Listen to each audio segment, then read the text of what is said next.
Rob here. Welcome back to the channel. Back on Horizon 5, we're going to check out another car for a tested and reviewed series. Today we're going to take a look at this 2022 Lamborghini Huracan Tecnica. However, this isn't just any old Huracan. The Tecnica sits right in the middle of the lineup between the road-focused Evo and the bonkers track-focused STO. However, unlike the Evo, changes to the aero setup on this car means this car produces quite a lot more downforce than the Evo. This Tecnica is essentially happens when you blend the engine from the track-focused STO and the usability of the Evo, roll them into a ball, throw them in the oven, and this is what you get. The Tecnica, it's more aggressive than the Evo and also more user-friendly compared to the track-focused STO.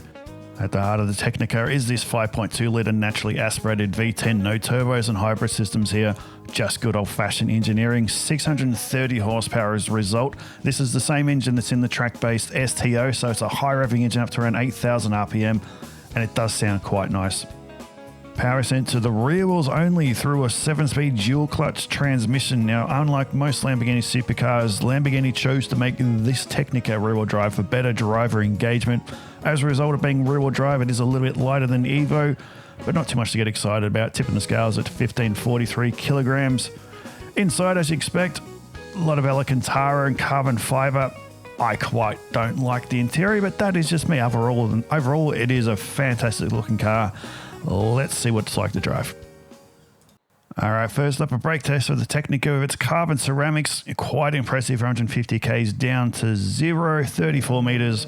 Quite good. Off the line, let's do a drag test, see what this power can do rear-wheel drive. For a rear-wheel drive car, this thing launches like it's all-wheel drive. 0 to 100 K an hour, 2.6 seconds. 0 to 160, which is 100 miles an hour, 5.6 seconds. It goes by incredibly fast. We're coming up to the 1 mile check park here, which it does in 17.6. Again, that is incredibly quick for a car with only 630 odd horsepower. This thing feels like it has more power. It puts it all down to the road really well. Down here in a straight line, no interruptions with traffic. You're hitting 322 Ks an hour, which is just right on or just about the 200 mile an hour barrier. This is a very fast car, and that V10 does sound very good.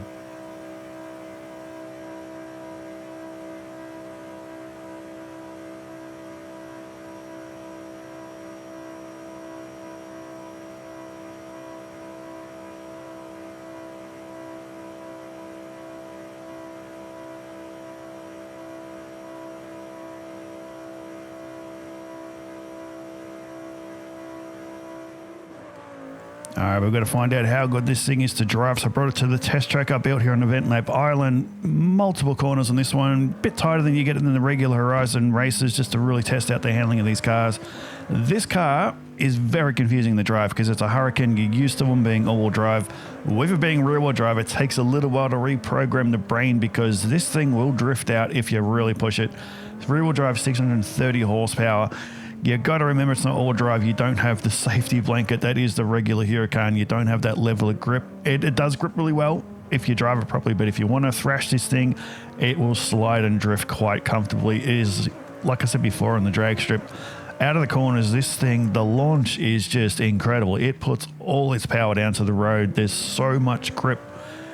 So I originally gave this car 10 laps just to get a feel for it, understand what I can and can't do with it. Then I did Top Gear style, one lap, standing start. This is what you're seeing on screen. Overall, this is a really good car. As we saw in the brake test, those carbon ceramics do a fantastic job braking. This car stops perfectly. It turns in so well. It feels like the STO. So it feels like a track car. It doesn't feel like a road car. Incredible amounts of grip.